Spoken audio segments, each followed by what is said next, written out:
ஒருவருக்கு இளவயதிலே அரசு வேலை கிடைக்கணும்னா அவருடைய ஜாதகத்தில் சிம்மமும் அதனுடைய அதிபதியான சூரியனும் வலுப்பெற்று இருக்கணும் அப்படிங்கிறது முக்கியம். இப்போ இந்த ஜாதகத்தை பாருங்கள், திரையில் தெரியக்கூடிய சாதகம் சிம்ம லக்கணம்.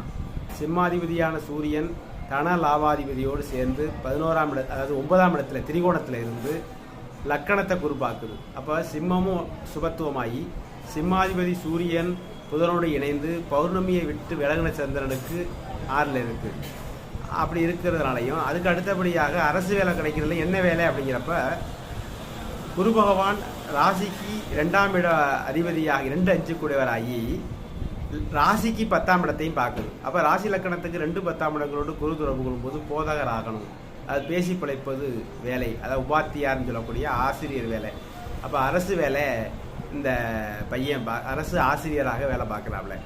அதுதான் இந்த ஜாதகத்துடைய சிறப்பு.